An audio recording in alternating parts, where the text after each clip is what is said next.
Good evening. It's going to be a pretty general talk tonight about my journey into the September 11, 2001 attacks and the study thereof. There's been a lot of uh, people who have been very influential in my journey, and I'd like to give recognition to some of them as well during this conversation tonight.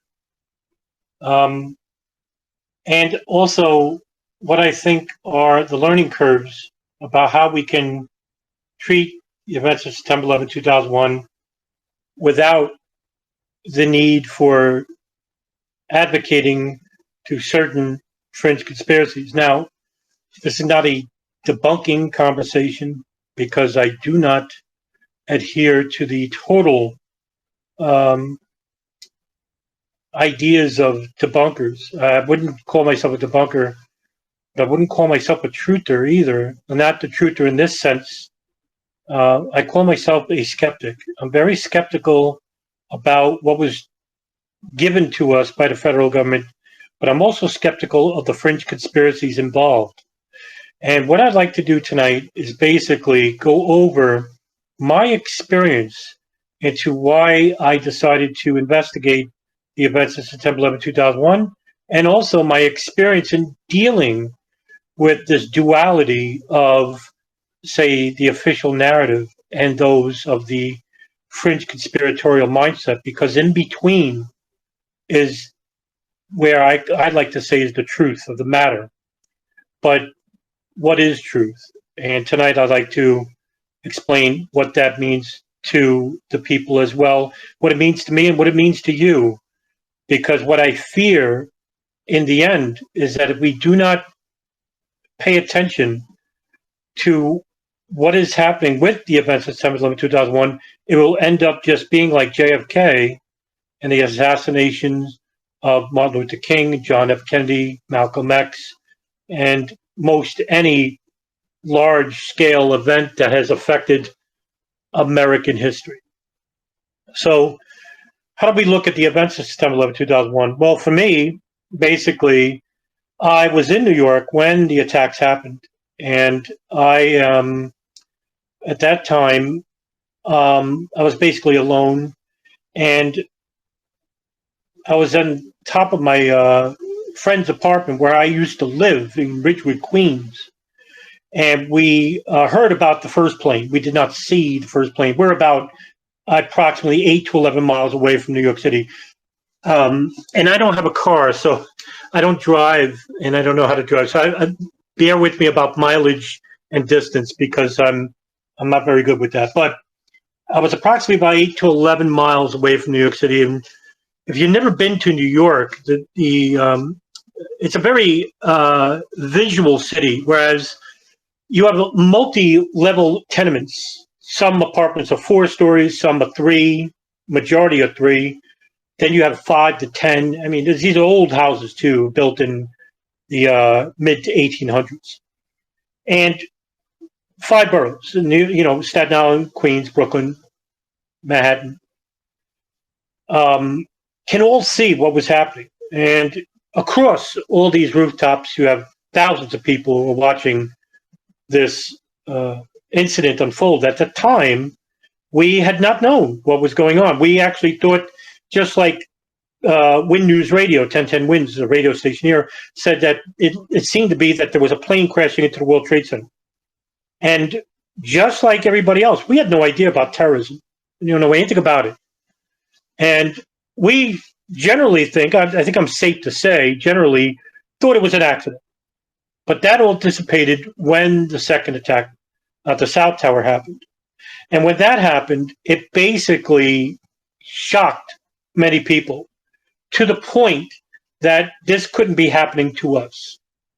We are New Yorkers, and generally that thinking of being very braggadocious, aggressive, in-your-face mentality is just a misconception of New York as being very fast-paced and being very generally not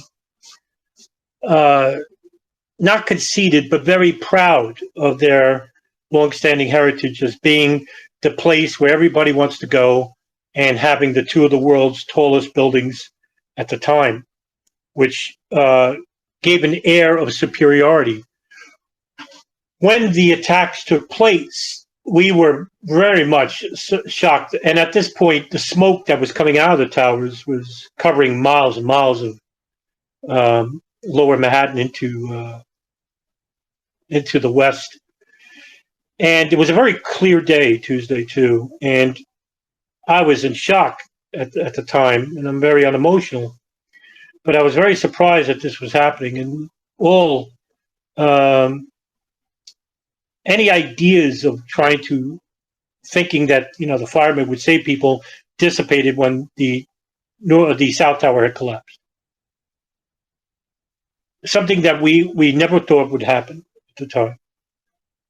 Now we had fantasies, me and my friends that used to live in this tenement, about what would happen if the Empire State Building fell. What would happen if the Twin Towers fell? What would happen if the bridges collapsed and whatnot? But these were all just wild scenarios. Nothing about terrorism. Then the North Tower fell. And the smoke that emanated out of the ground lasted days, even into 2 weeks. And it covered the entire skyline of downtown Manhattan. And the smoke just lingered. It seemed that the smoke itself would never end. And it created such a visibility problem that people coming from Staten Island and whatnot would be very careful to drive. And sometimes driving was so hazardous because you couldn't see in front of you that they suspended driving for a couple of days in that area. Fast forward to a couple of years, I had moved to Las Vegas in 2003 and worked with a security company there. And I studied theology. I have a psychological background. I'm interested in true crime, La Cosa Nostra, Jonestown, criminal mindsets have very much interested me. And one thing that I had not noticed is in my study to theology is I became perverted in that I became an anti-theist. I was an atheist, but I started commiserating with like-minded people, which perverted my mentality to the point where I could only look at information that agreed with my worldview. And because I was an atheist, I only listened to people who agreed with that worldview. Christopher Hitchens, Sam Harris, Daniel Dennett, Richard Dawkins. And what happened over time is that the perversion was I became a radical anti-theist. And I didn't realize what was happening. I thought this, religion in itself was silly. All God believed was basically just the same. And I didn't realize that what I was making was the same mistake that people in the 9/11 Truth Movement make the mistake. And I'll get to that in a minute. And there's the reason why I'm sharing that story with you, because it's going to make sense. It wasn't until an atheist who is biblically literate, who I really admired at the time, in this chat viral room, where we would sit in these viral rooms, there'd be 30 of us, and then we would have like a theist come in and we would make fun of him. And not knowing that this was basically an echo chamber. Not realizing that all we were doing was basically creating this paradigm, if you will, of fervent mentality, this militant mentality. And it wasn't until this atheist who was biblically literate told me one day that, hey, your shtick is getting old. You're aggressive, you're ignorant, whatnot. And I remember taking offense to this, saying, wow, no, this guy I really liked. I want to know why he said this. So instead of being defensive, I actually reflected, because, like I said, I come from a background of psychology, so I wanted to self-reflect myself. And in doing this, I actually got off the internet for close to a year. because I wanted to realize it wasn't him that was a problem. It was me, because here's a guy who I really admired, and he's telling me I have a problem. Not that most people would say, oh, the deflection is, no, there's nothing wrong with me, there's something wrong with you. And thankfully, I went this route because it changed my life. And it took a criticism to do so. And I'm very thankful for this person. I don't know his real name, and I think his name was like Big Atheist Mouth or something like that. It was some really raucous name, but boy, was he somebody to listen to, because he could criticize radical fundamentalism in a way that was very less abrasive than I was doing. And that's what made me respect him. And by doing so, I self-reflected and I said, I got to change. What was the problem? So I found out what the problem was. And the problem was that I allowed the worldview to basically circumvent my rational cognitive thinking. The study of any subject, whether it be theology or 9/11 or whatever, has to be looked at critically, but not just within a worldview. And this is the point of the lesson of what I'm telling you, is that while I was off the internet, I basically self-reflected. I wanted to make a change. I said I would never want to do this again, where a worldview of mine would basically prejudice my study of any subject. And this was, I can't emphasize how important this was for me, because it shaped my life in a way that I look everything critically, but believe nothing. Because later on, I want to talk about the difference between belief and knowledge. And this is the difference in making us better investigators in whatever point in history you want to study. And in this case, it's 9/11. But you could take this to any study in human history whatsoever. And so I decided to go down the route of philosophy. Jiddu Krishnamurti, a very famous Indian philosopher, who basically said that the real revolution of the mind will come from within. And that's how we're going to change the world. We can't change the world if we're too divided, in other words. And that was the point of his essence. The essence is, we can't change anything. And if we're going to change something, we need to change ourselves. And that includes everybody of every worldview, because it's these worldviews that are basically preventing us from acting as a whole solemn unit to make this change outwardly. And all this talk about revolution and, protest, that's all talk. Because the real revolution has to come from the individual themselves, and leave away and do away with these human applications that basically divide us and create these sectarian mindset. And this is what I'm seeing with 9/11. It took a couple of years, but in 2006, I started to look at 9/11. I really didn't know anything about it, coming from New York. I'm a New Yorker. And I really didn't know anything about it. I felt embarrassed. I said, what do I really know? And because I came from a very true crime background, I wanted to know the motivations of people. Now, at the time in 2006, hardly anybody was talking about, in any serious sense, the geopolitics of 9/11. Hardly anybody. The predominant conversation was the physics of World Trade Center 1, 2, and 7.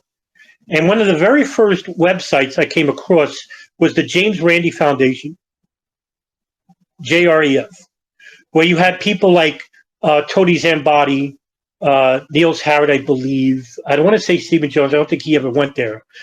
And when it comes to math and when it comes to physics, boy, I am less than a layman. I am terrible in this endeavor. This is the reason why you'll never hear me talk about physics. And I've interviewed David Chandler, I've interviewed Adam Taylor, and Wayne Costi and Ross Muir, and they are light years ahead of me. And I have no knowledge about these subjects, but I don't want to be critical, right? they may have a point, but I wish I knew what they were talking about so I could, elucidate what I'm saying. But because I lack this area, because I know some of you are basically saying, well, you never talk about World Trade Centers. I'm not qualified, in other words. I'm not qualified to speak on the subject. You would be best listening to those people. And, that's just being honest. I would rather inform you about something that you could take away with something that I'm talking about. And I don't want you to believe anything. I want you to know something. So in 2006, I ran into Justin Raimondo, the late Justin Raimondo, who was the founder of antiwar.com.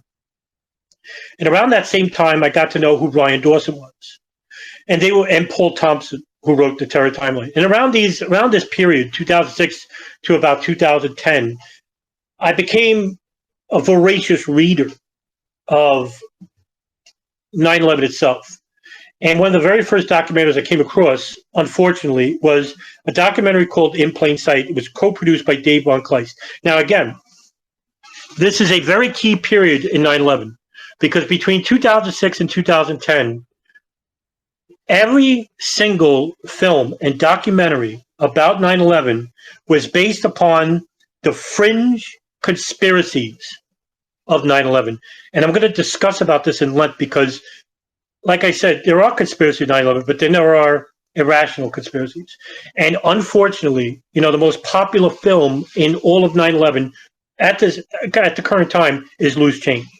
Millions of people have seen this film. And there is a pro and con to this. The pros are, it brought attention to, hey, the official narrative isn't what it is, and that we should question the government. The con is basically the information that we got from Loose Change is false. So in other words, hey, it's great that we brought attention that not everything that we were told is the truth, but the information that we got from this film is false. So we went down a dead end. And they never rectified the information. Now, they did 2 revisions to it, but they still got it wrong. So the films that came out between 2006 to 2010 were all based on these fringe conspiracies and disinformation. And what it did is created an atmosphere within the country of the people in the truth movement to believe in the irrational conspiracies involving 9/11. And the predominant thought process that came from it was that you should believe these people. Now, I indulged in these conspiracies, but I said, wait a minute. I knew that by going down this road, I would make the same mistake as I did with religion. So I wanted to challenge these beliefs. One such belief was that there were no plane crashes at the Pentagon or Shanksville. And that's something that Loose Change propagates. So I said, really? When I looked at the photos and I looked at the videos, I said, you know what? They may have an argument. But then I looked further and went to hear the counter arguments. So what I did was, like an investigator, I went to the eyewitnesses first. What good is it to listen to somebody who wasn't there? Would an investigator listen to somebody or interview somebody who wasn't at the scene of a crime? It would make no sense. So they went to the eyewitnesses. I went and read everything I could about the eyewitnesses who saw what was happening at the Pentagon, Shanksville, and in New York. And then afterwards, I employed the scientific method.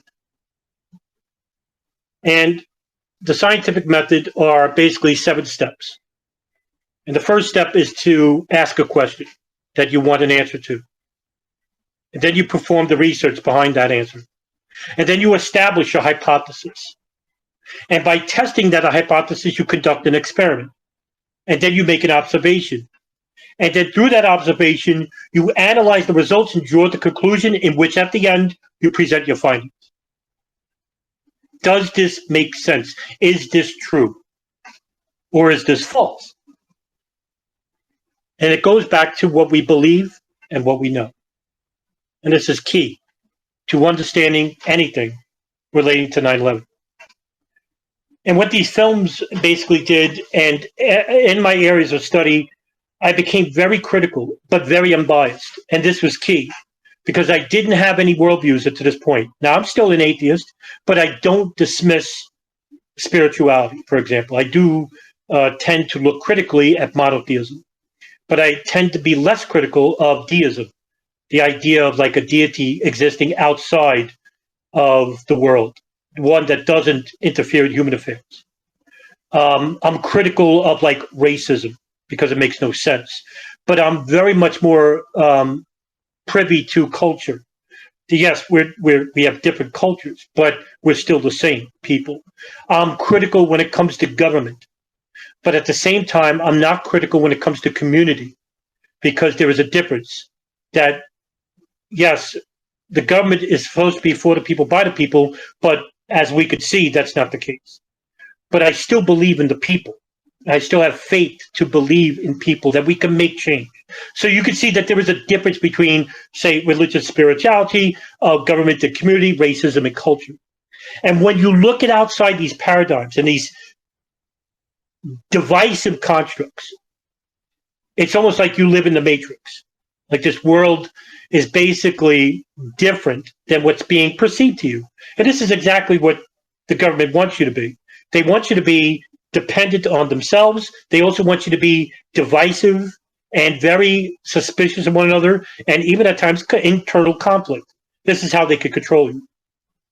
And this is how they could control a narrative like 9/11 from you. So you want to discern what is fact from fiction and belief from knowledge. And I must sound like a broken record at this point when it comes to belief and knowledge. I'm very, very critical about this. And if we can perceive without knowing, then knowledge cannot be the same as perception. And Plato's third observation is that true belief, along with a logical account, is knowledge. But true belief without a logical account different from knowledge. The only problem with this observation is the word account.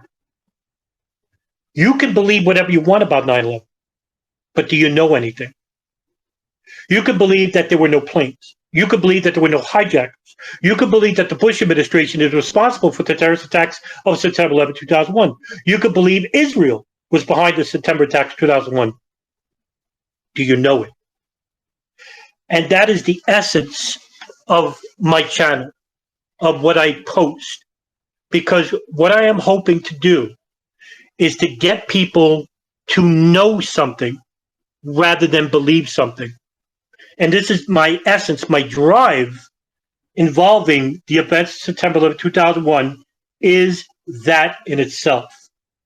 I don't want followers, and I'm very thankful. I have 2,100 people that follow me on YouTube, and I'm blown away by it.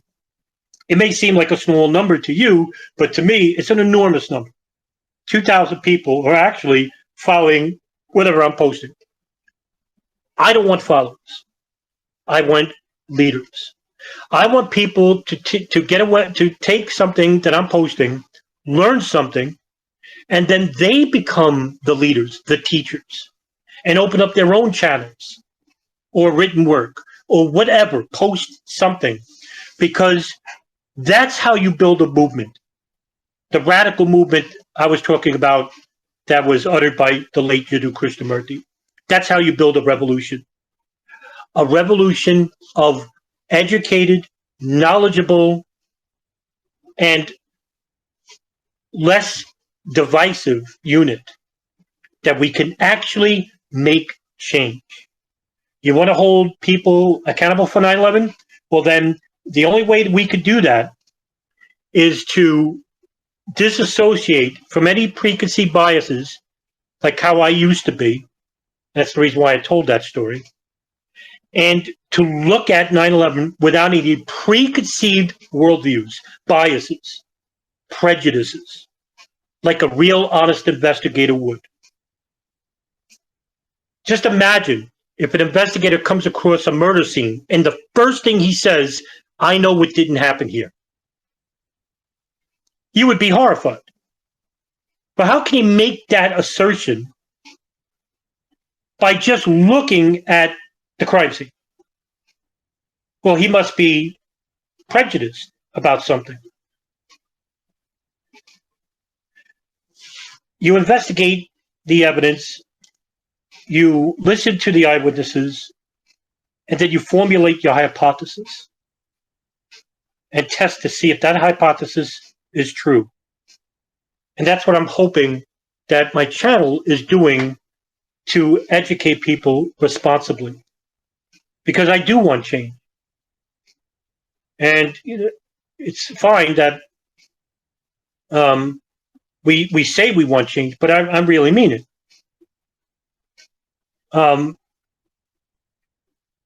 And the problem, I think, currently facing the 9/11 truth community is that from a very early stage, and we're talking about even in 2002, 20 years, that the truth movement was the primary movement that was infiltrated with disinformation.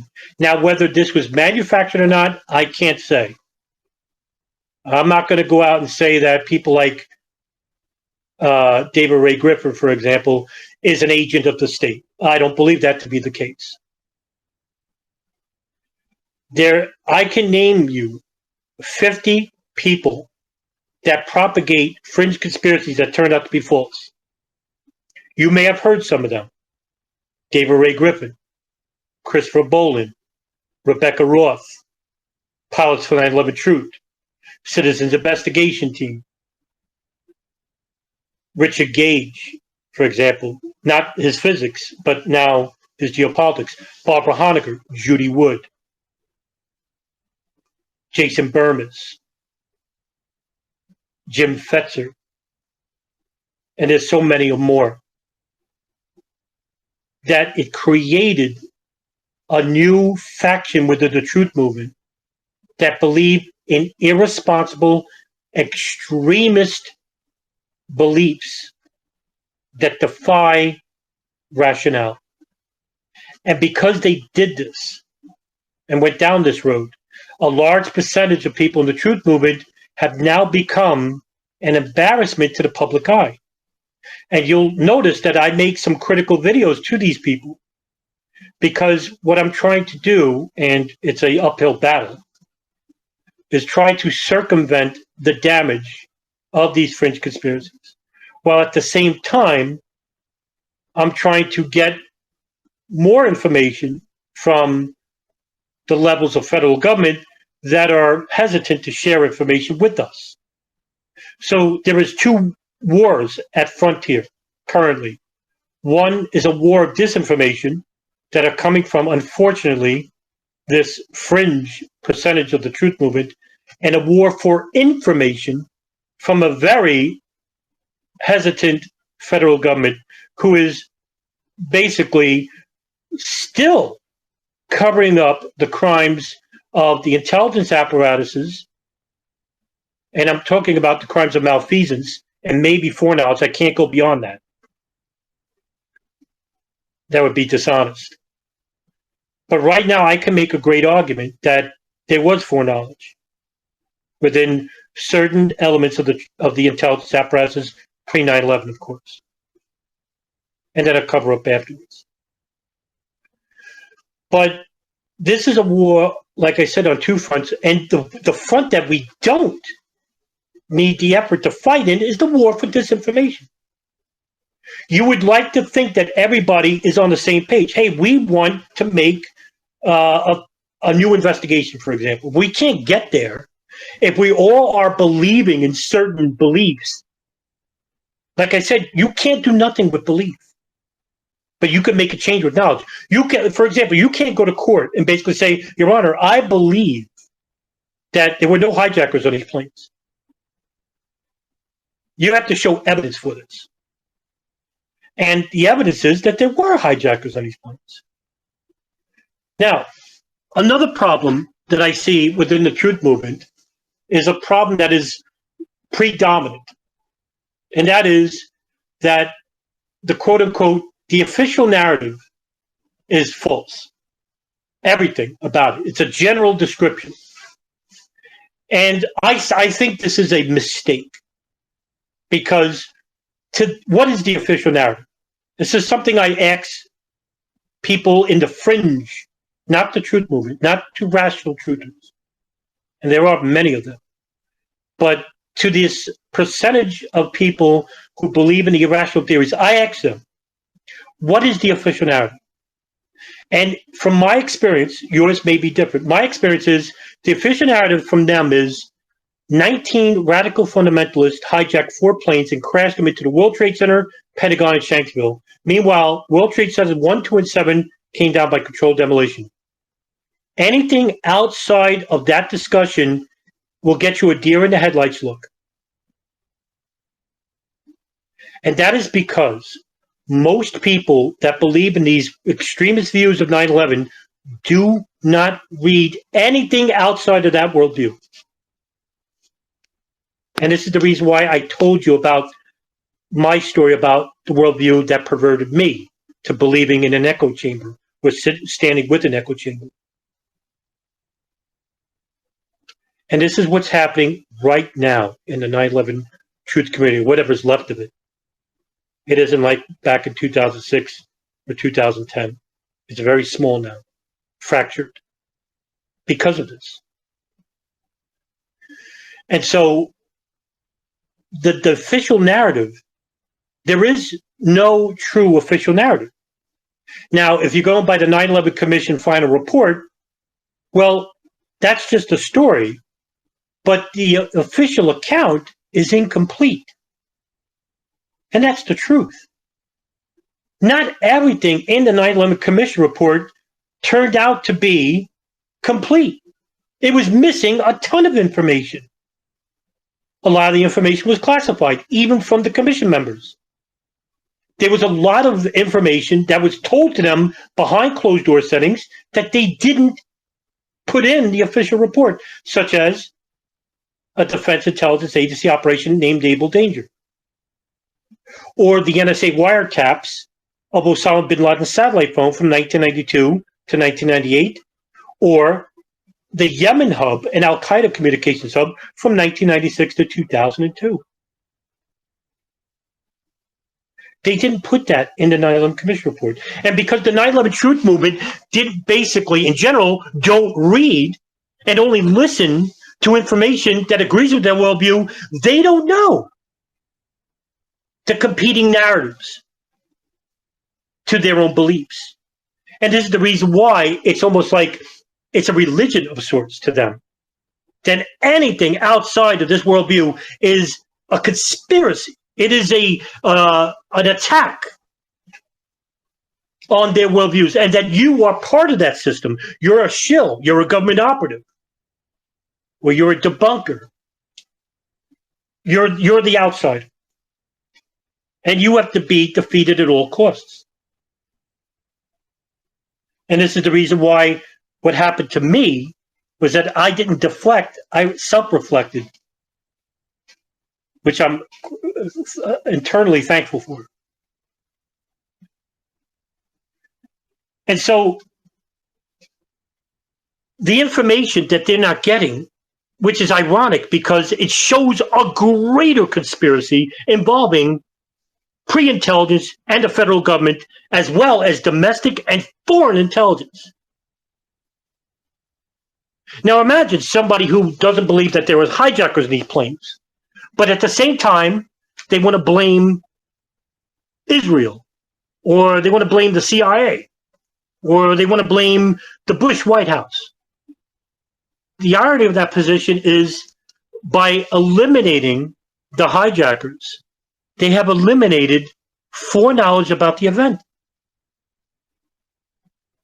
For example, if there's no hijackers on these planes, that means an intelligence station like Alex Station, the Bin Laden issue station, which is a CIA virtual station, which was collecting information on Bin Laden and Al-Qaeda for years, close to a decade, doesn't exist. That means the intelligence operation like Able Danger, which was run by the Defense Intelligence Agency, that doesn't exist. And it doesn't end there. That means the Israeli Mossad agents in the moving front companies and the art student ring, well, they don't exist. The Saudi intelligence operatives that were here assisting and funding two hijackers that we know of, and I think there's more. Well, they don't exist either because there's no hijackers.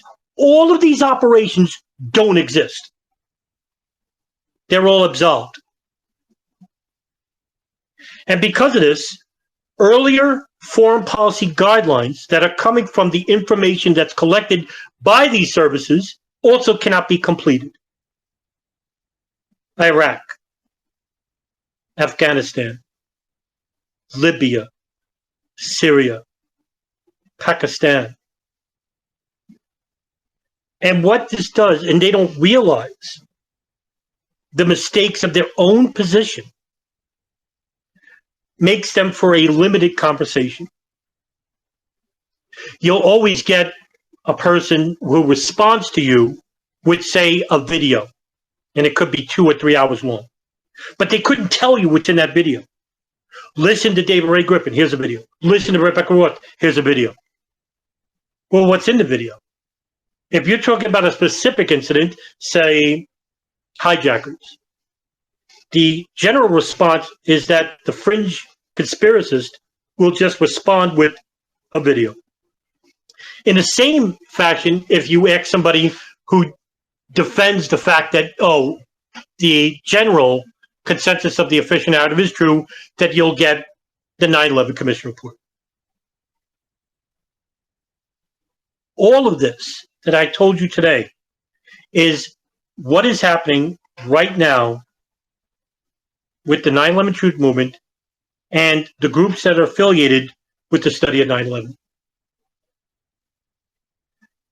And I think in order to make real change, in order to make real radical change and to get, say, that new investigation, we will have to eliminate our preconceived biases and to ascertain as much information as we can to obtain this information, to obtain knowledge, and pass it on to others, where they can pass it on to others and branch out effect and create a movement that can make that change. But we can't do that if we do not realize that belief and knowledge are two paramount and different ideologies.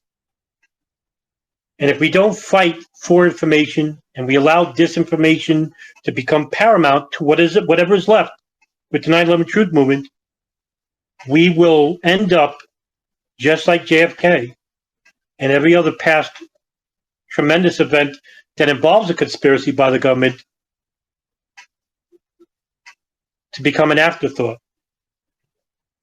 And we are now at the 21-year mark, and we are nowhere closer to getting any real fundamental change or a new investigation of sorts to hold certain people accountable for information that led to the events of September 11, 2001.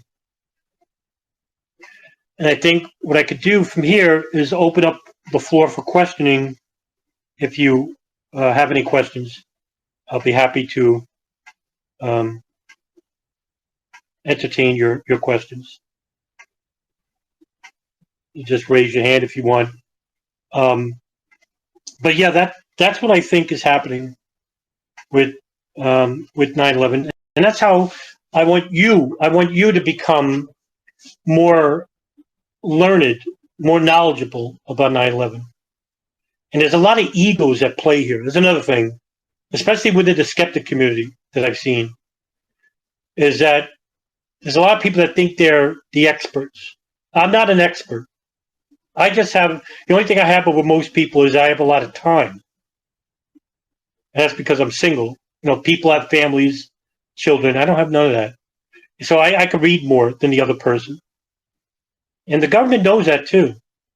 And this is the reason why viral media is awash in disinformation, because you don't have time to look at or study or compare that information with anything else. You'll just believe it. Say, oh, it sounds reasonable to me. and the hopes that you pass that disinformation on to others, like a virus. And you could create generations of people that are disinformed about a subject. Meanwhile, they don't think they're disinformed. They think they're informed. And that's not the case. And that's why my channel, I'm very strict with what I'm, sharing with the viewer or the listener. And it's the reason why most of my videos are audio. I'm not very good at editing, but with audio, you could take it anywhere you can. You're driving in a car, you can actually, take audio with you and listen to it. Whereas you got to sit still and, be in a secluded area regarding a video. Okay, hey, Special Ed, go ahead.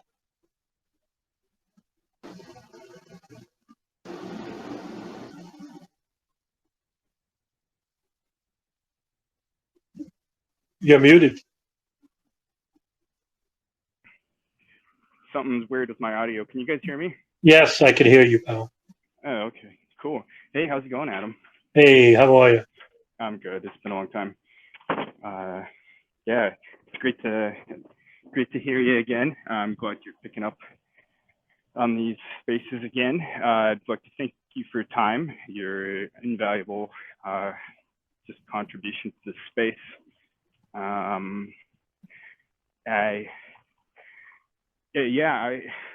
You sell yourself, you're so modest, Adam. You are just, it's such a wealth of knowledge. I just wanted to throw a funny note in here. It's I think regardless of politics, anybody in this space can kind of agree that and there seems to be some sort of concerted effort to just kind of, in a sense, destroy the family. If you look at divorces, they're through the roof. The sort of the nuclear family kind of thing went out the window a while ago. So it's kind of ironic that on one hand, the idea maybe to enslave us all was to, get rid of the nuclear family and make us all poor and whatever. But on the other hand, it's freed up a lot of people's time. So instead of having your family and being busy and whatever, you're just sitting there and wondering why the fuck this why does all this shit suck so much? Why can't I sustain my family and whatnot? And so anyway, there's some irony there I wanted to point out, and I just wanted to say thanks. Don't have any specific questions, but I hope that anybody here should feel free to ask some questions. Adam is he's a wealth of knowledge, and he's also I think you brought up a really good point about ego. There is a lot of ego that kind of goes along with this sort of, not this space in particular, but the space of 9/11 research. And in a lot of ways, either people are just not accessible. Good luck trying to ask Judy Woods a question or something like that. She'll never do something like this. But if you do, a lot of times you sort of get shouted or yelled at, or there's a lot of condescension, oh, are you retarded?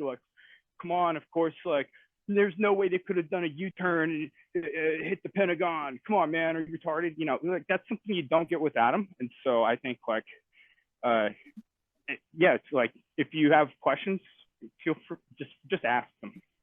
Adam's a super nice guy, and he's super knowledgeable, and it doesn't matter how ridiculous it is, just ask and you'll be treated nicely.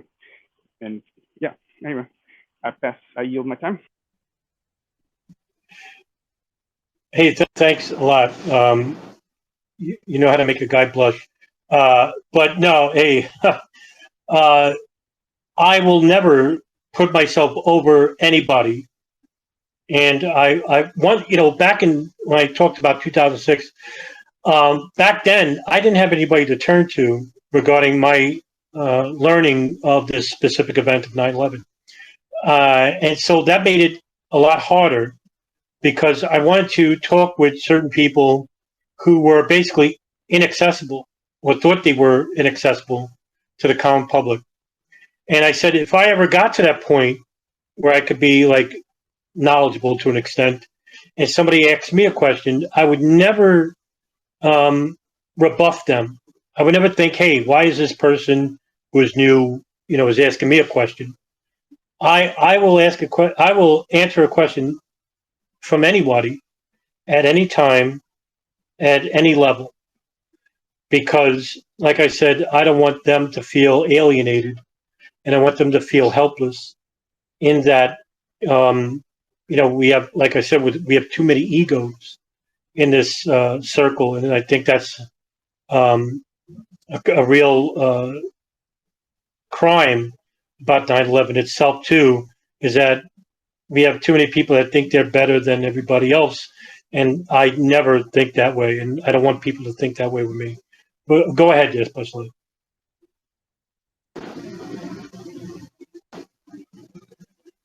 You're muted, by the way. Okay, can you hear me? Yeah, now I can hear you. Okay, well, it's weird how the audio. There's something going on with my headphones.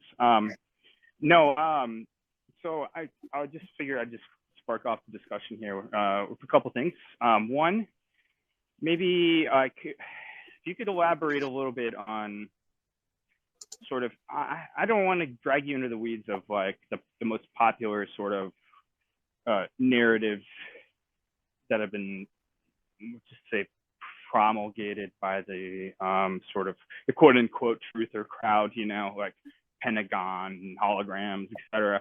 But also, that's just some food for thought. But another thing too is like we are sending an unprecedented amount of weapons into Ukraine right now, right? And nobody's tracking this.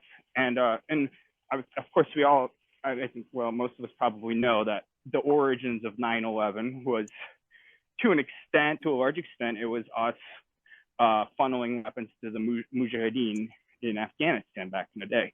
And I'd just like to get your thoughts and input on, how do you see like this dumpster fire turning out? Like, what are we going to look at? And just, this is an opinion question, of course, but how do you think this dumpster fire is going to continue, and then in the next 10 years or so?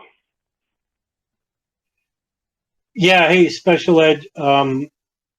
By the way, yeah, I asked this question to John Kiriakou, former CIA case officer, who I interviewed just last night. I asked him about that question.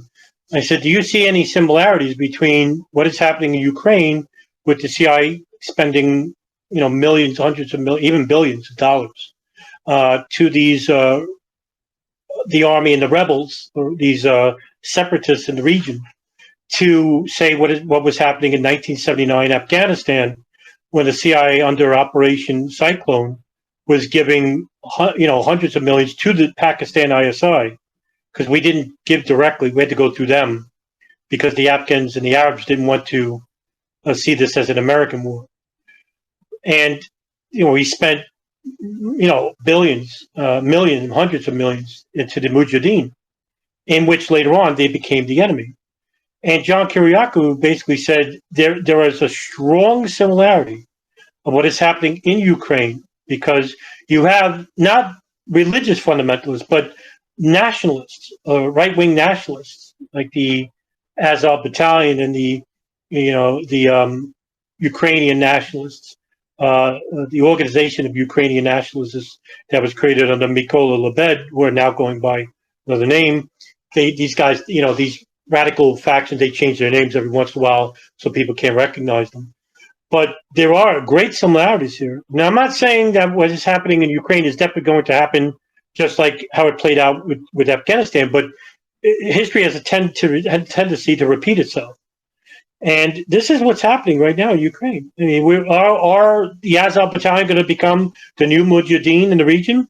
Well, I mean, we do have right-wing separatists happening in Eastern Europe right now, and you see it in places like Germany and Ukraine and Donbass and Lushansk and the areas that were once the disputed territories of Ukraine, which is where the problems began. And look, and this is something that I did 2 podcasts on my The Darkened Hour, the podcast I run with Richard Cox, and we entertained the Ukraine episode. We did 2 episodes about the CIA involvement with Ukraine, and we saw a long history involving certain neo-Nazi groups, certain neo-Nazi affiliates that had a link between World War II, the Cold War, up until the present time. And if you look at what happened in 2014, Viktor Yushchenko, the president of Ukraine, was forcibly ousted from the presidency by right-wing separatists during what was called the Revolution of Dignity. And I believe that happened on February 8th, 2014. And he was a coup. And the Daily Beast and Consortium News, they did news pieces on CIA involvement with these right-wing separatists, training members of the Azov Battalion, not just inside the United States, but also in the disputed territories of Luhansk and Donetsk, who were fighting rebel military armaments well before these revolutions in 2010 and 2014. So is there a, excuse me, similarity between Afghanistan of 1979 and present-day Ukraine? You betcha. Go ahead.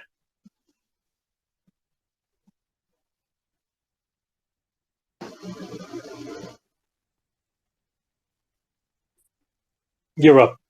You're muted. Oh. And you're Oh, sorry. I didn't mean to cut you off there.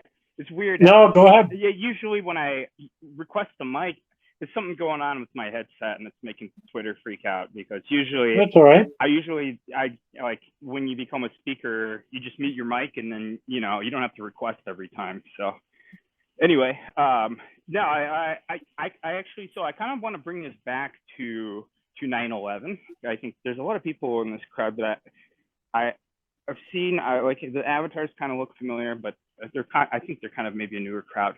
I think it would be really worthwhile to address, like you were saying at the beginning, you're not a debunker, you know what I mean?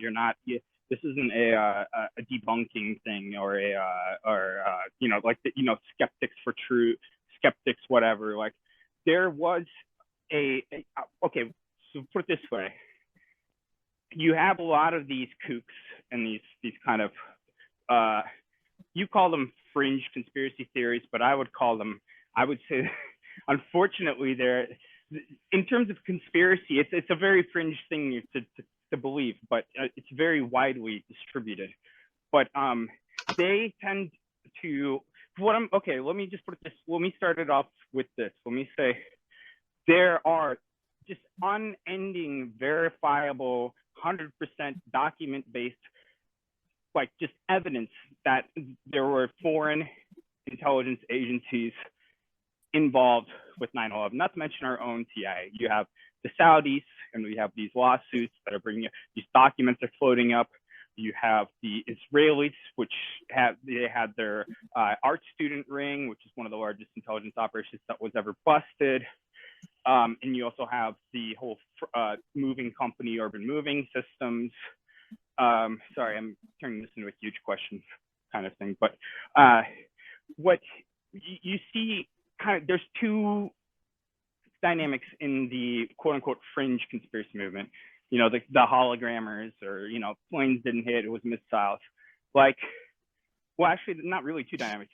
All of them, not all of them, but almost all of them tend to somehow blame Israel, and yet at the same time they obscure or they obfuscate, like, because what they do is they say, oh, it wasn't a plane, it was a missile, it was a hologram, or it was nanothermite or something.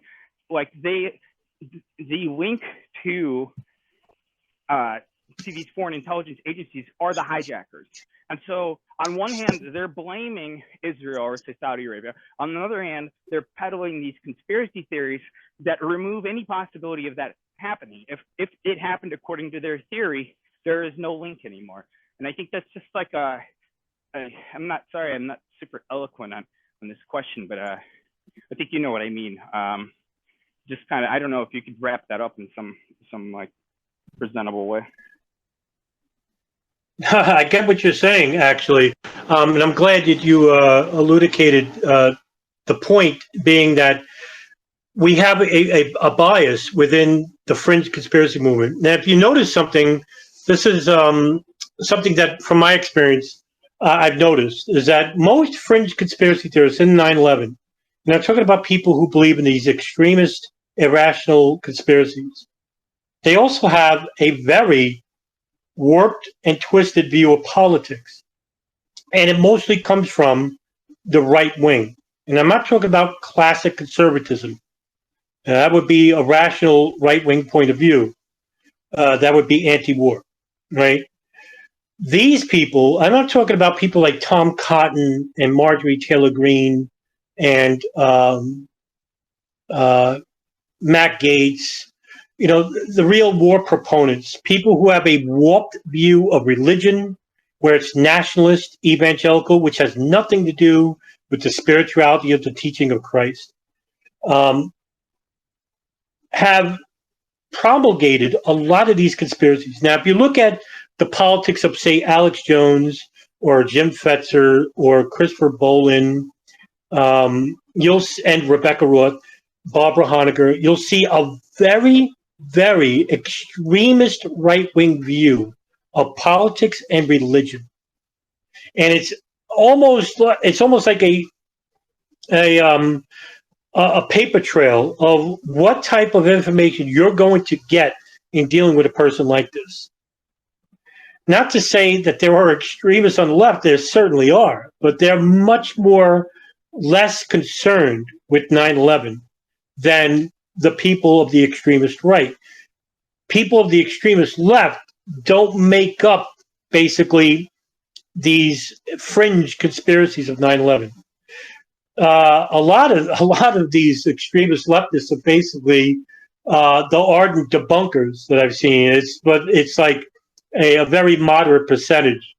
But it's interesting because you have these people that call themselves liberals, and they're not anything but classic liberals. People who do believe in civil rights and rights of women and human rights. No, these people are just like authoritarians, so to speak, very, very extremist authoritarians. On the other hand, you have people who propagate these like fringe. I'm talking about these extremists, and I blame people like Alex Jones and Jim Fetzer, the godfathers of these conspiracies, who have given us people like Jason Burmis and Barbara Honegger and Ace Baker and all these all original like conspiracy, Thierry Mason and all these people. So that's what really irritates me, is that I hate to pick on one group, because I don't believe in just blaming one group, because the two groups are at fault. And when it comes to politics, there's a left and right. But in reality, there is no left and right. There never was. Because when it comes to real important topics like the Pentagon, for example, Israel, maybe at times the Gulf, there's only one government. And they act in accordance as a unanimous vote. But when it comes to healthcare, when it comes to Social Security, you better believe they'll argue about that in court, in the House, in the Senate. And when it comes to the rights of individuals, you better believe there's going to be a pure, divisive political line of left and right, because that's how they want you divided. And they want you to believe that there is a right and wrong, that there is a left and right, there is a black and white world, but there is anything but that. And the reality is the world is gray, and it's much more complex and much more mysterious, and we don't have answers to a lot of these questions, which lead us to the point that where we are, we're fearful, we're angry, we're concerned, we're conflicted, and we're divided. And that's exactly where they want us to be. Hey there, DJ Thurbodin. I saw you wanted to speak, so I was going to give you the mic, but I guess you had your hand down. Special Ed, go ahead.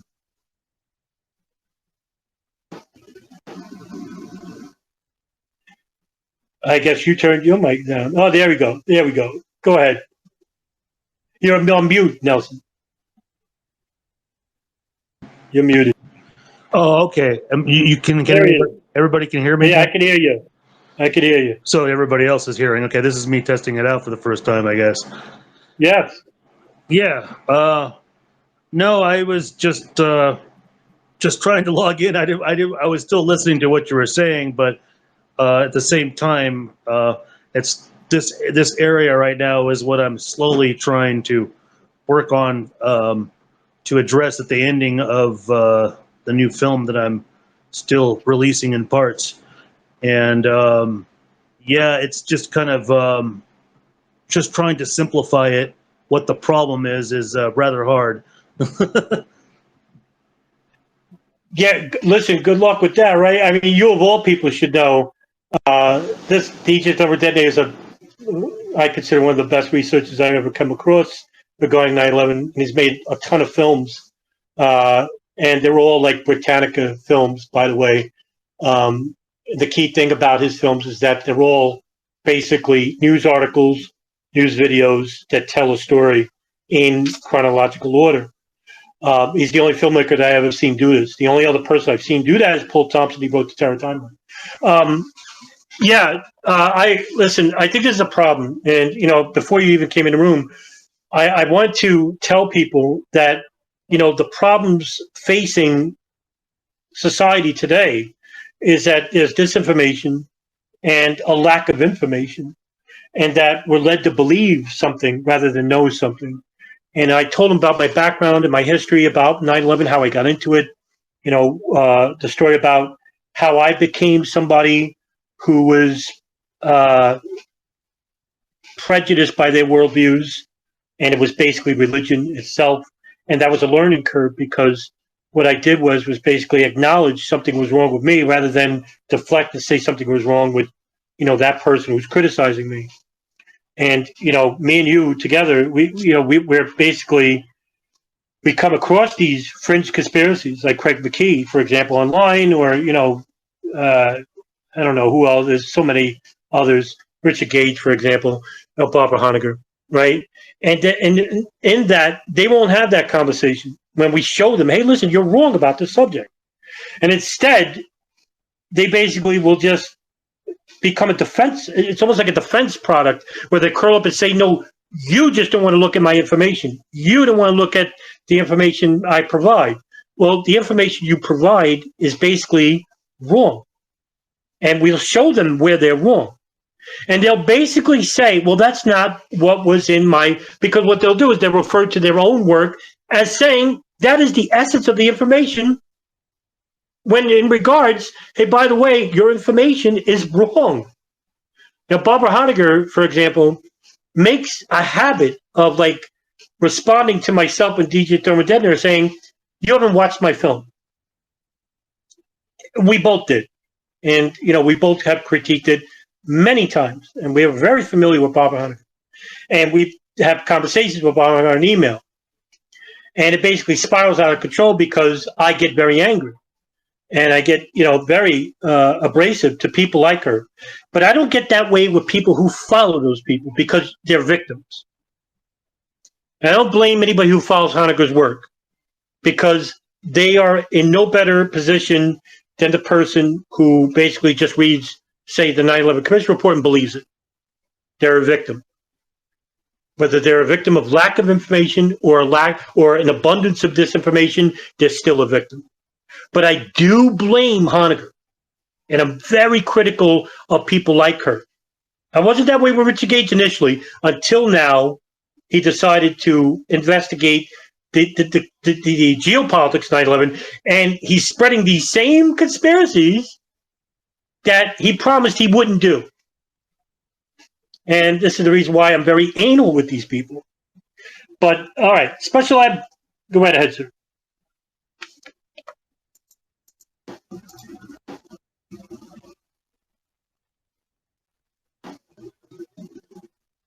Special Ed, you dropped off.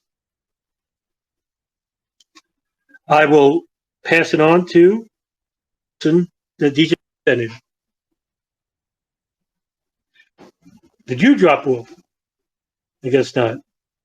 Okay, DJ Thermodetonator, you're on. Oh, no? Yeah, you're good. Yeah. Oh, there was a lot I wanted to say, because when I spoke last, it kind of cut off. I didn't even hear what your initial response. It seemed to replay what I had actually said. But what you were stating, with the current ecosphere of information, media, and everything. Yeah, I mean, yeah, we're dealing with the heart of that problem, where all that problem started from, originally, and God, there's just a lot of things I wanted to address, but I guess with Barbara Honegger, there's nothing wrong with your hostility when the times that you've lashed out on email with her. It's just that her, she's completely inconsiderate, because she'll repeat claims that you've already addressed already, whether it's months before or a year before or whatever. Try to remember, your discourse and who you have conversations with, when especially if she's trying to pass off this loose theory of hers, and she does not remember the things that she has repeated to us and that we've gone over. And it's like, the white plane thing, and it's just like, come on, it's like, stop. It's like how everyone else has been, like Ken Jenkins and those have been civil about that. I don't know. I often think maybe it's a generation thing. Maybe I don't know, but I don't tolerate it. And what you said, I would have probably said worse, or I probably would have been waited a little bit more before I probably lashed out at her. But eventually, I would have done the same or worse. Over. Yeah, I can't disagree with anything you said there. I mean, I tend to be a little hot-headed when it comes to people who spread disinformation intentionally, and the reason why is because I care about the subject enough. Because I think we deserve a lot better than what we're getting, and I'll safely say that on behalf of everybody in this roundtable, right? In that we deserve to know what happened on 9/11. I don't want to believe something, like I said before. I want to know something. To hell with your beliefs. We can't go to, like I said, we can't go to court believing that there are no hijackers. We have to prove it. And if we go to court, you're going to end up getting a frivolous lawsuit, and nobody's going to take you seriously. And this is what happened to one April Gallup. April Gallup sought a civil suit against the federal government, suggesting that no plane hit the Pentagon. And she gave an interview to Citizens Investigation Team way back, I think in 2006, 5 or something like that. I could be off about the year. And when in 2011, she went to court and she amended her lawsuit to also include, of all people, Osama bin Laden and American Airlines, because she said that if the competing theories are true, then I'm still a victim. Well, the court saw that and said, get the hell out of here. I mean, he slapped her with a frivolous lawsuit. Not only slapped her with a frivolous lawsuit, he fined her lawyers, there's 3 of them, $5,000 each for bringing such a ridiculous lawsuit before the court. And this is what's going to happen with an organization like the Lawyers Committee for 9/11 Inquiry if they ever go to court, because Barbara Honegger is a board member. Now, just imagine if Barbara Honegger basically says, oh, by the way, none of the planes were hijacked. Oh, wait a minute, they were hijacked, but there was a swap, and they landed somewhere else, and we don't know where that is. They're just going to hit her with a frivolous lawsuit, and no one's ever going to take anybody serious ever again. And that includes the reasonable researchers of 9/11. Special Ed, go ahead. Hello. Yep. Oh, excellent.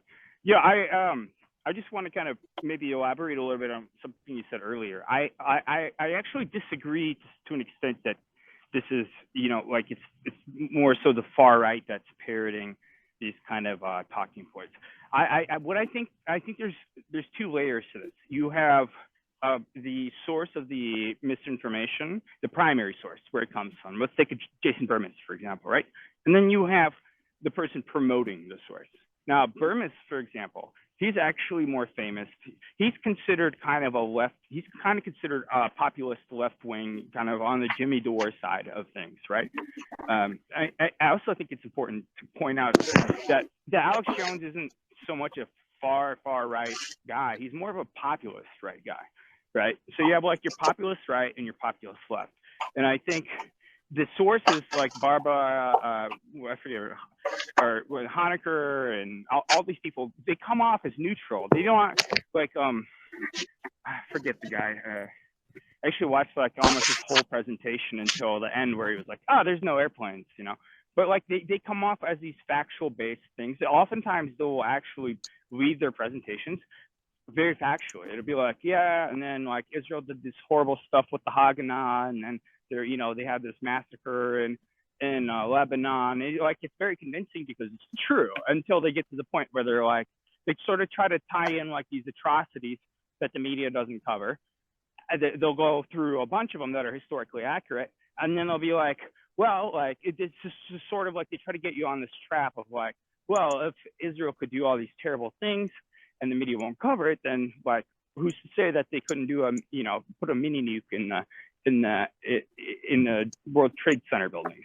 But like overall, I think these propagandists are very neutral, and they typically don't come off as far right or far left or anything. They just sound very factual, which obviously they're not. But I would agree with you that I think elements of, and I don't know if far right is necessarily the right word. I think elements of the far right have their own kind of squabbles. They have their own issues with Jews in Israel. I would say more like the populist left and right either get duped or are used by I don't think there's any argument that can be made that Alex Jones is compromised on some level, you know. And I think there's a lot of people like him on the left. On the right, there's a lot more examples like Luke Radowski, Tim Pool, whatever. So there's a whole ecosystem there. But as a whole, I just want to make that distinction because the actual propagandists themselves, they just try to come off as factual. They have their PowerPoint presentation and they go through it and they're like, yeah, blah, blah, blah, here's this crime and that crime. And then they're like, all of a sudden it's like, oh, and no airplane hit a building, you know? So that's my final comment before I have to go. I think that's a great point you raise, and this is something I was very unsure of regarding, like saying that, and it was coming. Like I said, it was my experience. Your experience is different than mine, and everybody else's, right? So yeah, I mean, but in the essence of like a majority of the people that I have come across on the internet, they basically come from that extremist, like right-wing view of politics and religion. But no, your point is very valid, by the way. Burmis is indeed anything other than a right-wing nationalist, for example. Jones, who the hell knows what he is? I mean, this is the reason why I hate Alex Jones, is because he leads you to believe whatever he portrays to be at that current moment in time. So you're never getting anything of substance. And I think that's a huge problem for me anyway, regarding getting to know somebody and trusting them, because how can you trust somebody that leads you to believe that, they're anything but what they, perceive to be? To me, that's a real red flag right there, because, they want you to be confused and believe whatever they want. But your point is very valid, very sound. So, Nelson.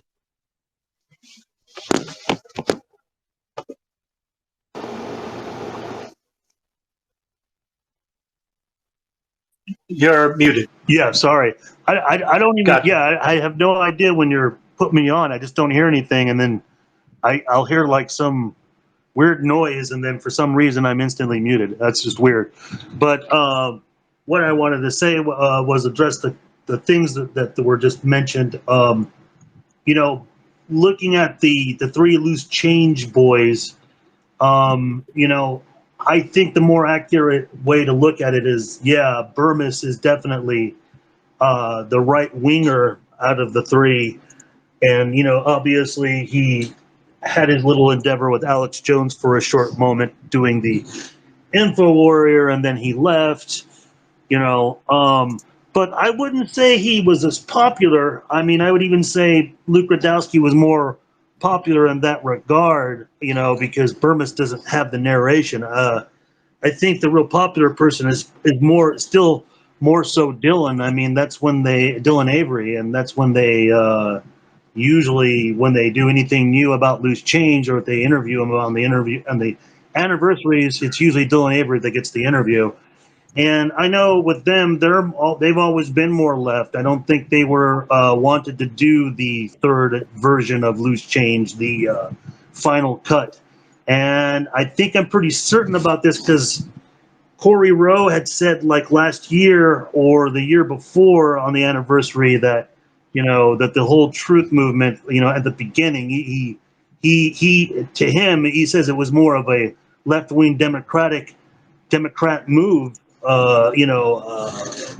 message more so, and you know that it eventually got co-opted by Alex Jones and all that stuff, you know, and then of course that was all addressed. That's kind of the way I see it, and that's why there's, you know, the new versions of Loose Change doesn't have Dylan Avery in it. It's still just Corey Rowe. I mean, it doesn't have Jason Burmese in it. It's just Dylan Avery and Corey Rowe now.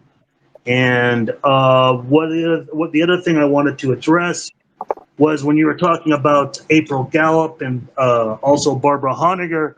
I think what's more important to underline now from what we've learned in recent is that, you know, April Gallup wouldn't have been an item or a person in the first place if it hadn't been from Barbara Honegger, you know, basically coaching her. So, I'm sorry, my power may be going out.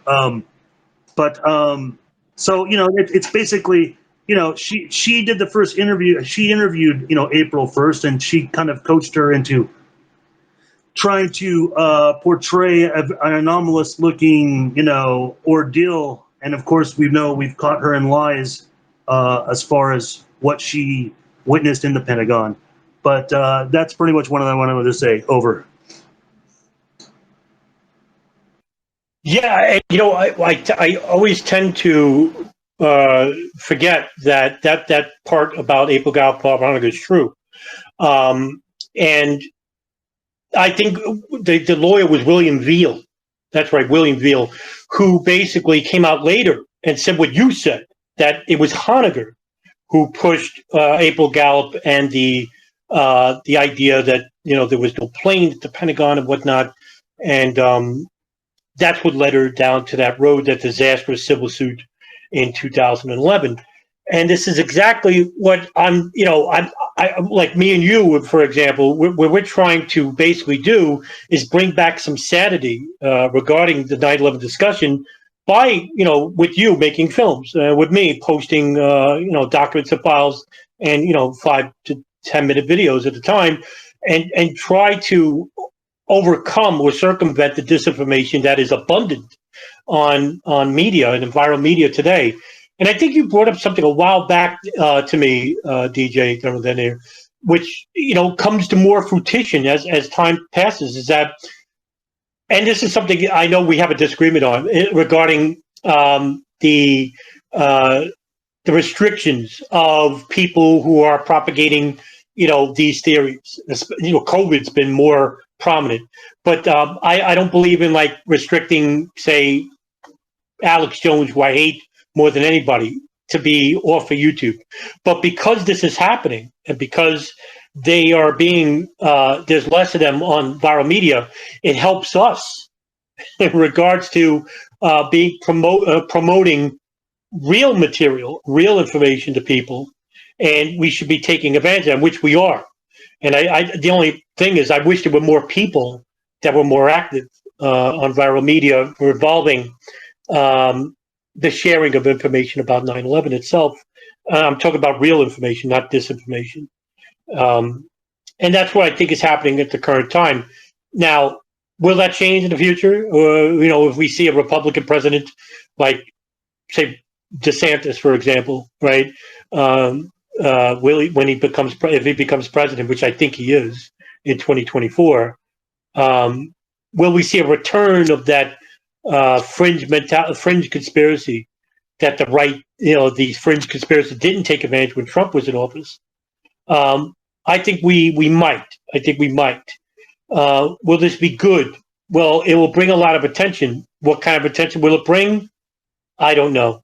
And I think if we see a return of the popular fringe conspiracies, we'll be in a lot of trouble because they'll be predominant on viral media. And this is something I am trying to rectify with the little channel that I have. But I am trying to give an effort and trying to educate people properly about this very important and sorely misrepresented event in history. And, people like DJ Thermal Detonator, Robbie and Abby Martin, Ryan Dawson, there's others as well. And Ray Nowolski is another.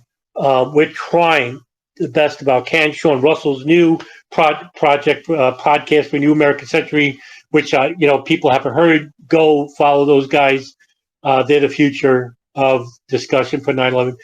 We're trying our best to share information with you that you can learn from in the hopes that you become much more knowledgeable about this subject and in the hopes that you could create your own channels.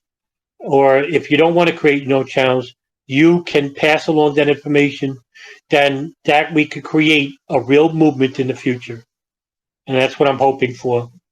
And, I got to have, as an atheist, I got to have some faith, right? I got to have some faith in that the people become much more educated in the hopes that we could become a movement that we can make that change in the future that I was talking about earlier in this talk. And I'll cut it off right here, right now. I spoke a little bit too longer than I expected. Thank you very much, Laura, Papa, whatever that guy's name, Papa John Jesus, Rich Walton, Memory, and of course, the Honorable DJ Thermal Detonator. Thank you very much for coming tonight, and I'll see you in the next Twitter space.